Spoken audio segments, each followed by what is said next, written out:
जय भीम नमो बुद्धाय साथियों।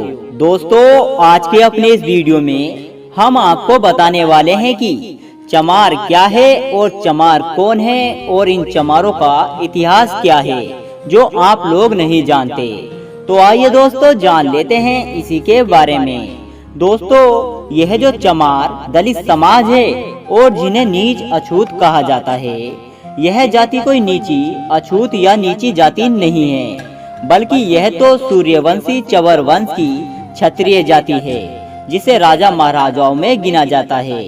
अब बात करें चमार जाति के इतिहास के बारे में। चमार जाति एक क्षत्रिय जाति है जो भारतीय उपमहाद्वीप में पाए जाने वाली दलित जाति है। दोस्तों, दलित का मतलब होता है जिनको दबाया गया हो, पीड़ित किया गया हो और जिन पर अत्याचार या जिनके अधिकार छीन लिए गए हों। और ऐतिहासिक रूप से इस जाति को छुआछूत और भेदभाव भी झेलना पड़ा। इसलिए आधुनिक भारत के सकारात्मक भेदभाव प्रणाली के तहत चमार जाति को बेहतर बनाने के लिए अनुसूचित जाति के रूप में वर्गीकृत किया गया। दोस्तों, ऐतिहासिक रूप से चमार जाति को जाटविया चरमकार के नाम से जाना जाता था। अंग्रेज इतिहासकार कर्नल ठाट का मत है कि चमार जाति के लोग वास्तव रूप से अफ्रीकी मूल निवासी थे जिनको व्यापारियों ने अपने काम करवाने को बुलाया था।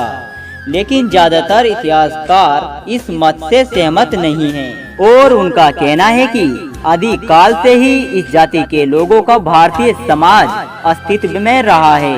विजय सोनकर ने अपनी किताब हिंदू चरमकार जाति एक गौरवशाली राजवंशी इतिहास में लिखा है कि चमार वास्तव में चवर वंश के क्षत्रिय हैं। उन्होंने अपनी पुस्तक में लिखा है।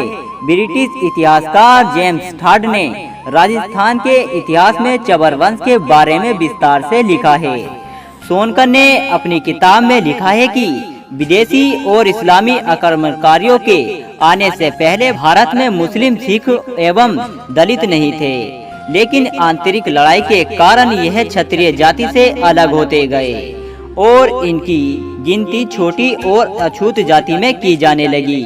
दोस्तों, अब यहाँ पर यह जानना जरूरी है कि इस बात का उल्लेख किसी भी इतिहास की पुस्तक में नहीं मिलता।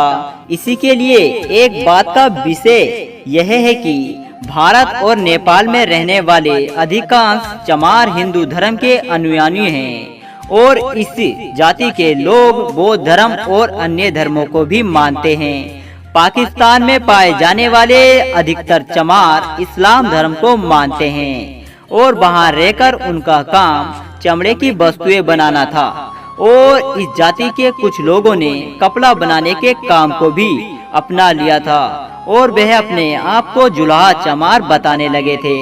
और इतिहासकार राम नारायण का मत है कि चमार जाति को चरम बनाने के लिए व्यवसाय के साथ जोड़ा गया था, लेकिन ऐतिहासिक रूप से यह कृषक थे और बदलते समय के साथ यह कहना उचित नहीं होगा कि इस जाति का मुख्य पेशा चमड़े या कृषि तक ही सीमित था। आज आपको इस जाति के लोग सभी क्षेत्रों में मिलेंगे, जैसे कला, खेल, साहित्य, शिक्षा, चिकित्सा, उद्योग, व्यवसाय, प्रशासनिक सेवा, राजनीतिक आदि क्षेत्रों में अपनी कामयाबी का झंडा फहराते हुए नजर आएंगे। तो दोस्तों, अगर आपको हमारा यह वीडियो पसंद आया हो तो हमें कमेंट करके जरूर बताएं। जय भीम।